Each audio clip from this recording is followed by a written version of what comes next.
We're standing in the Richard and Helen DeVos Japanese garden, and we're celebrating our 5th anniversary. So we opened this garden way back in June of 2015, and 5 years later, it's really extraordinary how this garden has both changed and stayed the same. Like many things in life, you know, it seems like it's so slow in the moment, and then in hindsight, it's just so fast.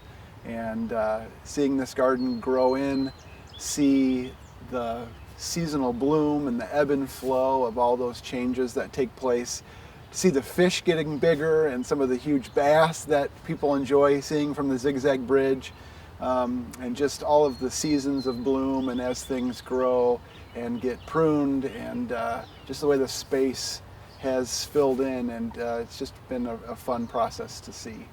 I started working in this garden before we opened under the tutelage of Horticulture and the garden builders from Japan.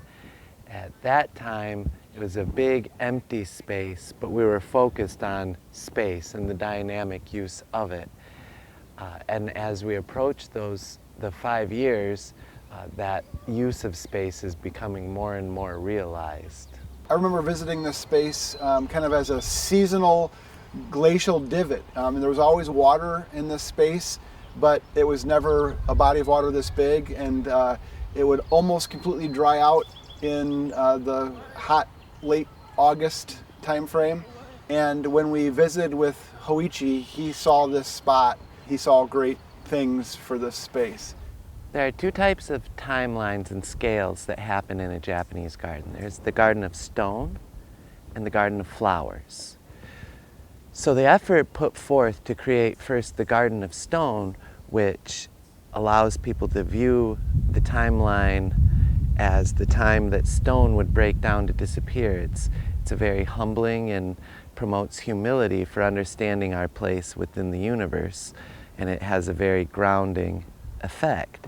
To create this garden of stone as the bones of the garden required tremendous effort to find the face and the shape and really the spirit of the stone, to place them and fit them all together as they would look if they were sitting there for millennia. To balance with that sense of humility and that sense of grounding is the garden of flowers, which provides enormous amount of comfort to people. And it's this idea that every year you're going to get to see the cherries blossom again. The water lilies are going to come at a certain amount of time.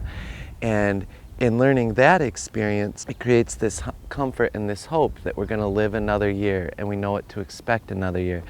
It's, instead of looking at a calendar, providing a space where people can become back in tune with nature and the timeline of nature. It's always extraordinary how things grow and fill in. There's the viewing hill, which is covered with just a beautiful purple flower right now, and it's just getting ready to bloom. It's covered with spirea.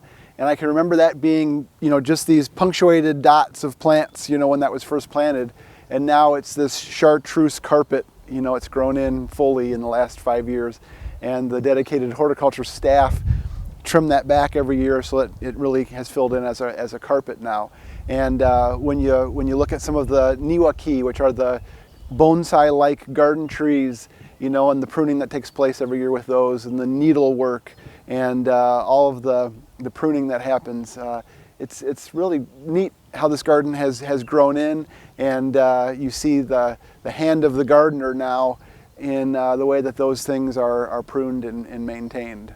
And one of the main things that we do as stewards of this space is to find the character of the tree, try to pull out its most natural and interesting essence, add age to the pines, add ephemerality to the cherry trees, and add the grace that a Japanese maple can create while dancing in the wind. You get an opportunity as a visitor, I hope, to really slow down, to appreciate your surroundings, to use all of your senses, you know, to be able to hear and smell and see, and just a sense of enjoyment and healing. You know, Hoichi always talked about healing gardens and the idea that nature and what's outside here can really help our insides and help the way we feel and just that healing process.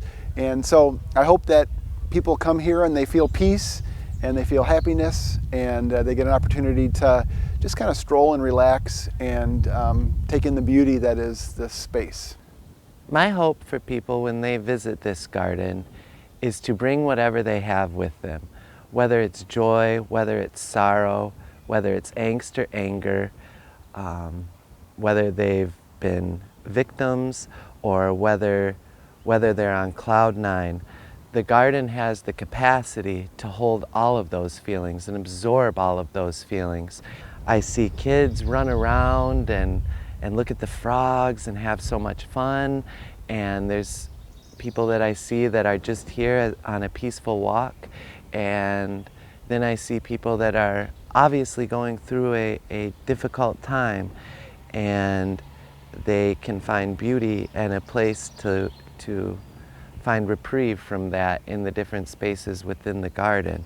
So my hope is that this garden can be a place where people can bring the entirety of the human condition and the entirety of the human experience and find that it speaks to it all.